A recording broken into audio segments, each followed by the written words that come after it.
the most unlettered of all men, if he be honored with this supreme distinction, he verily is accounted as one of those divinely learned men whose knowledge is of God. For such a man hath attained the acme of knowledge, and hath reached the furthermost summit of learning. This station is also one of the signs of the day of revelation, even as it is said, the abased amongst you he shall exalt, and they that are exalted he shall abase. And likewise he hath revealed in the Quran, and we desire to show favor to those who were brought low in the land, and to make them spiritual leaders among men, and to make of them our heirs. See Al-Quran, Surah 28:5. But not heirs in the sense of, like how in the book of Revelation, how it talks about the firstborn of the dead. It hath been witnessed in this day how many of the divines, owing to their rejection of the truth, have fallen into and abide with the uttermost depths of ignorance, and whose names have been effaced from the scroll of the glorious and learned, and how many of the ignorant, who by reason of their acceptance of the faith have soared aloft and attained the high summit of knowledge, and whose names have been inscribed by the pen of power upon the tablet of divine knowledge. Thus, what he pleaseth will God abrogate or confirm, for with him is the source of revelation. See Al-Quran, Surah 13:41. Now, each of those verses in Al-Quran are talking about how certain pre-international commands might not be followed, or we can say that it refers to how certain previous scriptures, once they were forgotten or corrupted in those respects, that they were replaced with something equal or better, is how another verse that mentions this.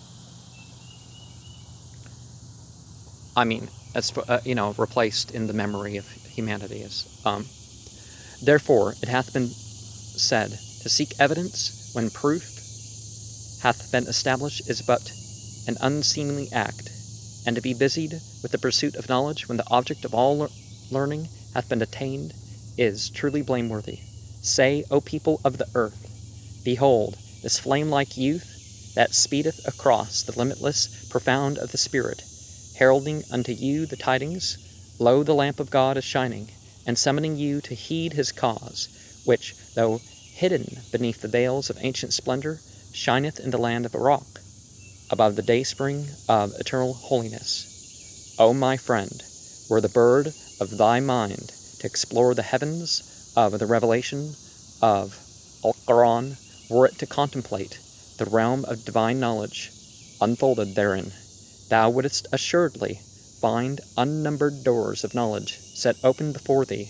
Thou wouldst certainly recognize that all these things which have in this day hindered this people from attaining the shores of the ocean of eternal grace, the same things in the Mohammedan dispensation prevented the people of that age from recognizing that divine luminary and from testifying to his truth. Thou wilt also apprehend the mysteries of return and revelation, and wilt securely abide within the loftiest chambers of certitude and assurance. Now, some people have even gone so far as like, how dare you dream again? It's like, well, dreams and stuff were part of that dispensation. And having the experience of religion yourself, well, that's also there.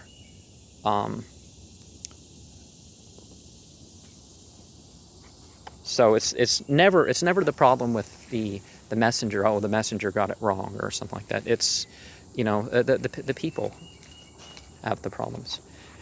And it came to pass that on a certain day a number of the opponents of that peerless beauty those that had strayed far from God's imperishable sanctuary, scornfully spoke these words unto Muhammad, Verily God hath entered into a covenant with us, that we are not to credit an apostle until he present us a sacrifice which fire out of heaven shall devour. See Al-Quran, Surah 3, ayat 183. Is it Elijah and the priest of Baal? You know, Baal is in Lord, son of El. Well, they thought that God had a son. Really Baalim, because they thought there were different Baals. But the purport of this verse is that God hath covenanted with them that they should not believe in any messenger unless he work the miracle of Abel and Cain, that is, offer a sacrifice, and the fire from heaven consume it. And even as they had heard it recounted in the story of Abel, which story is recorded in the scriptures. To this Muhammad answering said, Already have apostles before me come to you with sure testimonies, and with that which ye speak. Wherefore slew ye them? Tell me, if ye are men of truth. See Al-Quran, Surah 3, ayat 182. I was interesting talking about 182 after 183, but... And now be fair. How could those people living in the days of Muhammad have existed thousands of years before in the age of Adam or other prophets? Why should Muhammad, that essence of truthfulness, have charged the people of his day with the murder of Abel or other prophets? Thou hast none other alternative except to regard Muhammad as an impostor or a fool, which God forbid, are to maintain those people of wickedness were the same self-people who in every age opposed and cavaliered at the prophets and messengers of God, till they finally caused them all to suffer martyrdom.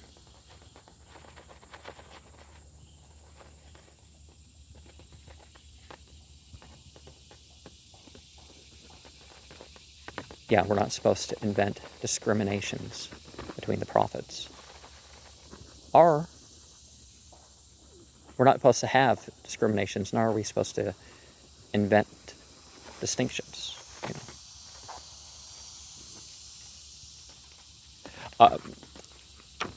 Ponder this in thine heart, that the sweet gales of divine knowledge, blowing from the meads of mercy, may waft upon thee the fragrance of the beloved's utterance, and cause thy soul to attain the Ridvan of understanding, as the wayfarer of every age have failed to fathom, as the wayward of every age have failed to fathom the deeper import of these weighty and pregnant utterances, and imagined the answer of the prophets of God to be irrelevant to the questions they asked them. They, therefore, have attributed ignorance and folly to those essences of knowledge and understanding. It's like, well, they wore different clothes back then, or they lived in a different culture. It's like, well, what are the principles? Like, I can't eat cheese. I have dairy issues. It's like, well, do you say cheese is required? No? Okay then. Likewise, Muhammad in another verse uttereth his protest against the people of that age. He saith, Although they had before prayed for victory over those who believed not, yet when there came unto them he of whom they had knowledge, they disbelieved in him. The curse of God upon the infidels. See Al-Quran, Surah 2, ayat 89. Now, the Quran doesn't use this infidel, heathen, pagan, sort of insulting sort of talk, but, those who cover the truth, it's more actual term. Another term we find is the misassociators, the polytheist is, well, in general, that's what it means, but as I said, misassociation, it goes beyond that. Reflect how this verse also implieth that the people living in the days of Muhammad were the same people who in the days of the prophets of old contended and fought in order to promote the faith and teach the cause of God. And yet, how could the generations living at the time of Jesus and Moses and those who lived in the days of Muhammad be regarded as being actually one and the same people, Moreover, those whom they had formerly known were Moses, the revealer of the Pentateuch, and Jesus, the author of the gospel. The Bible says that Jesus did not speak his own doctrine, and certainly we know very well, I mean, it's written in there as was supposed, and it's not just a book of quotes or something. So therefore, can't say that he was the gospel. The entire Bible is like pseudepigraphal, really. Notwithstanding, why did Muhammad say, when he of whom they had knowledge came unto them, that is Jesus or Moses or any of the others, they disbelieved in him? Was not Muhammad, to outward seeming, called by a different name? Did he not come forth out of a different city? Did he not speak a different language and reveal a different law? How then can the truth of this verse be established and its meaning be made clear? Strive therefore to comprehend the meaning of return, which hath been so explicitly revealed in the Quran itself, and which none hath as yet understood. Are they talking about Tauba? What sayest thou? If thou sayest that Muhammad was the return of the prophets, okay, that can't be it then, of old, as is witnessed by this verse, his companions must likewise be the return of the bygone companions, even as the return of the former people is clearly attested by the text of the above-mentioned verses. Well, former prophets had followers that would stick on the path and ones that wouldn't, and some, after they were gone, their legacy didn't maintain purely in anyone. Even as the return of the former people is clearly attested to by the text of the above-mentioned verses. And if thou deniest this, thou hast surely repudiated the truth of the Quran, the surest testimony of God unto men. Well, the mention of the previous is to give us examples. It's like, oh, that's just talking about the Jews or the Persians or something. And no, that's not what mythology is. If thou deniest this, thou hast surely repudiated the truth of the Quran and the surest testimony of God unto men.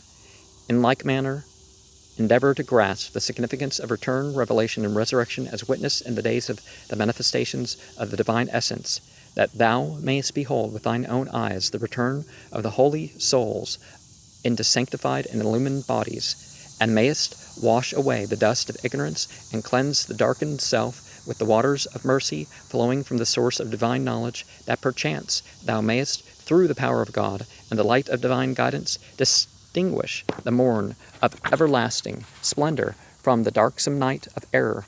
Furthermore, it is evident to thee that the bearers of the trust of God are made manifest unto the peoples of the earth as exponents of a new cause and bearers of a new message. Well, the new,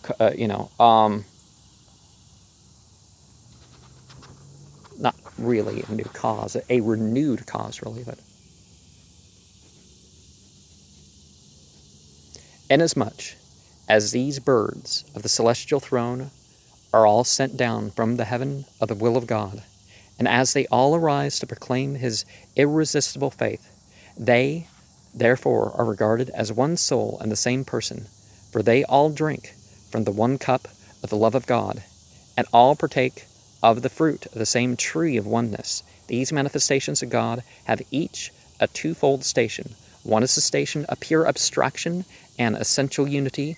In this respect, if thou callest them all by one name, and dost ascribe to them the same attribute, thou hast not erred from the truth, even as he hath revealed. No distinction do we make between any of his messengers. See Al-Quran, Surah 2, Ayat 285. For they, one and all, summon the people of the earth to acknowledge the unity of God and herald unto them the Kawthar of an infinite grace and bounty.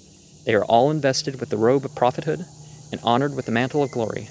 Thus hath Muhammad the point of the Quran revealed, I am all the prophets. Likewise, he saith, I am the first Adam, Noah, Moses, and Jesus. Similar statements have been made by Ali. Sayings such as this, which indicate the central unity of the exponents of the oneness, have also emanated from the channels of God's immortal utterance and the treasuries of the gems of divine knowledge, and have been recorded in the scriptures. Now, Ali, Hassan, and Hussein never claimed to be prophets or anything like that. What they claimed to be is the purified ones that continued the practicing and understanding of the faith. As examples of what we all can do. These countenances are the recipients of the divine command and the daysprings of his revelation. This revelation is exalted above the veils of plurality and the exigencies of number. Thus, he saith, our cause is but one. See Al-Quran, Surah 54, Ayat 50. Inasmuch as the cause is one and the same, the exponents thereof also must needs be one and the same. Likewise, the Imams of the Muhammadan faith, those lamps of certitude, have said, Muhammad is our first, Muhammad is our last, Muhammad is our all. And the exact names are actually, okay, it's kind of clear that Ali, Hassan, and Hussein, if you're going to try to form a list, would be on it. But after that, it's not quite as clear. And when he said 12, are there going to be more than 12 or only 12? And the narration about 7, well, are it going to be 7 or only 7? Or well, if he said 12 also, then obviously more than 12. But that would also, but it's not quite what the Shia, what most of the Shia attribute to the role. It is clear and evident to thee that all the prophets are the temples of the cause of God, who have appeared clothed in diverse attire. Thou wilt observe with discriminating eyes. Thou wilt behold them all abiding in the same tabernacle, soaring in the same heaven, seated upon the same throne, uttering the same speech, and proclaiming the same faith. Such is the unity of those essences of being, those luminaries of infinite and immeasurable splendor. Wherefore should one of these manifestations of holiness proclaim, saying, I am the return of all the prophets. He verily speaketh the truth. In like manner, in every subsequent revelation, the return of the former revelation is a fact, the truth of which is firmly established, inasmuch as the return of the prophets of God, as attested by verses and traditions, hath been conclusively demonstrated. The return of their chosen ones also is therefore definitely proven. This return is too manifest in itself to require any evidence or proof. For instance, consider that among the prophets was Noah, when he was invested with the robe of prophethood, and was moved by the Spirit of God to arise and proclaim his cause. Whoever believed in him and acknowledged his faith was endowed with the grace of a new life. Of him it could truly be said that he was reborn and revived, inasmuch as previous to his belief in God and his acceptance of his manifestation, he had set his affections on the things of the world, such as attachment to earthly goods, to wife, children, food, drink, and the like, so much so that in the daytime and in the night season his one concern had been to amass riches and procure for himself the means of enjoyment and pleasure. Aside from these things, before his partaking of the reviving waters of faith, he had been so wedded to the traditions of his forefathers and so passionately devoted to the observance of their customs and laws that he would have preferred to suffer death rather than violate one letter of those superstitious forms and manners current amongst his people, even as the people have cried, verily we found our fathers with the faith, and verily in their footsteps we follow. See Al-Quran, Surah 43, Ayat 22. Now, we should be concerned about, are we directly following the revelation and inspiration rather than following traditions of it?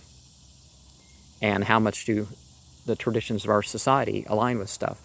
Don't just look at this popular Islam argument does not work at all in two respects. Is a lot of what they say isn't actually it. It's people who aren't Muslim in the society, even sometimes.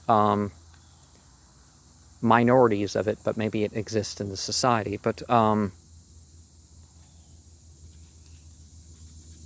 maybe even more than other societies. But are people saying it's Islamic, or is it just something we do in this culture?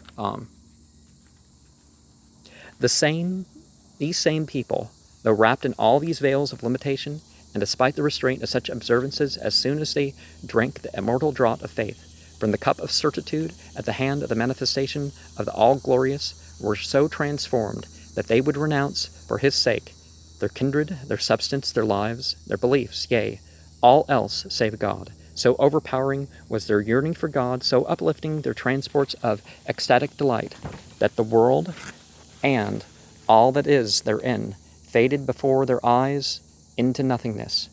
Have not this people exemplified the mysteries of rebirth and return?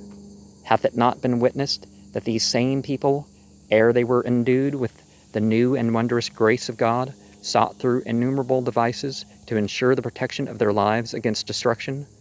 Would not a thorn fill them with terror, and the sight of a fox put them to flight? But once having been honored with God's supreme distinction, and having been vouchsafed his bountiful grace, they would, if they were able, have freely offered up 10,000 lives in his path. Nay, their blessed souls, contemptuous of the cage of their bodies, would yearn for deliverance. A single warrior of that host would face and fight a multitude, and yet how could they, but for the transformation wrought in their lives, be capable of manifesting such deeds which are contrary to the ways of men and incapable with their worldly desires? It is evident that nothing short of this mystic transformation could cause the spirit and behavior so utterly unlike their previous habits and manners to be made manifest in the world of being, for their agitation was turned into peace, their doubt into certitude, their timidity into courage. Such is the potency of the divine elixir, which, swift as the twinkling of an eye, transmuteth the souls of men. For instance, consider the substance of copper. Were it to be protected in its own mine from becoming solidified, it would, within the space of 70 years, attain to the state of gold. There are some, however, who maintain that copper itself is gold, which by becoming solidified is in a diseased condition, and hath not therefore reached its own state. Be that as it may, the real elixir will, in one instant, cause the substance of copper to attain the state of gold, and will traverse the 70-year stages in a single moment. Could this gold be called copper? Could it be claimed that it hath not attained the state of gold, whilst the touchstone is at hand to assay it and distinguish it from copper? Likewise, these souls, through the potency of the divine elixir, traverse, in the twinkling of an eye, the world of dust, and advance into the realm of holiness. With one step, cover the earth of limitations, and reach the domain of the placeless. It behooveth thee to exert thine utmost to attain unto this elixir, which in one fleeting breath causeth the west of ignorance to reach the east of knowledge. Well, knowledge and ignorance is really not one side or the other. It's kind of both, right? Illuminates the darkness of night with the resplendence of the morn, guideth the wanderer in the wilderness of doubt to the wellspring of the divine presence and fount of certitude, and conferreth upon mortal souls the honor of acceptance into the Ridvan of immortality. Now could this gold be thought to be copper? These people could likewise be thought to be the same as before they were endowed with faith. O brother, behold how the inner mysteries of rebirth and return and of resurrection have each, through these all-sufficing, unanswerable, and conclusive utterances, been unveiled and unraveled before thine eyes.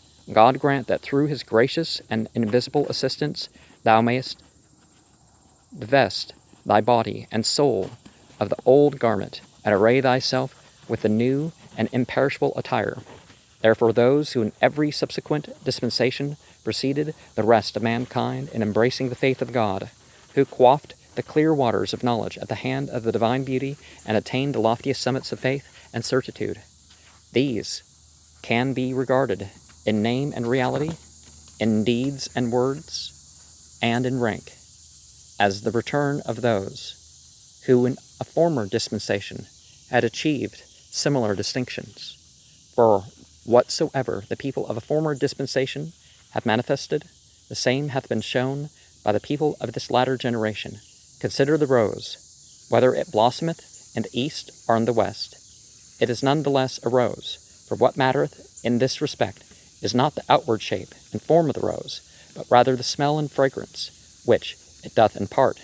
Purge thy sight, therefore, from all earthly limitations, that thou mayest behold them all as the bearers of one name, the exponents of one cause, the manifestations of one self, and the revealers of one truth, and that thou mayest apprehend the mystic return of the words of God, as, unfolded by these utterances, reflect for a while upon the behavior of the companions of the Mohammedan dispensation. Consider how, through the reviving breath of Muhammad, they were cleansed from the defilements of earthly vanities, were delivered from selfish desires, and were detached from all else but him.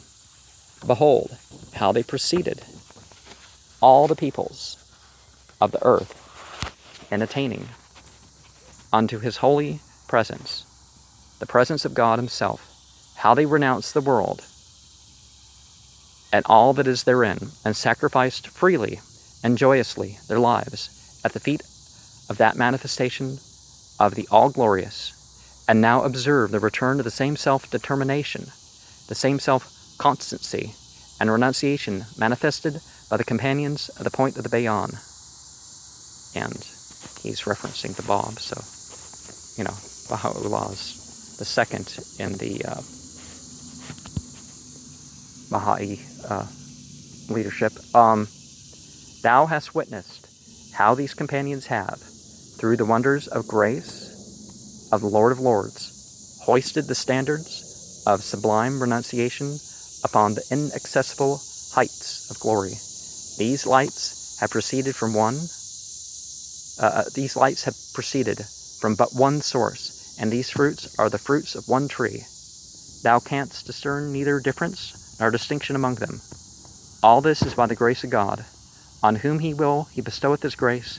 Please God that we avoid the land of denial and advance into the ocean of acceptance, so that we may perceive with an eye purged from all conflicting elements the worlds of unity and diversity, of variation and oneness, of limitation and detachment, and wing our flight into the highest and innermost sanctuary of inner meaning of the Word of God.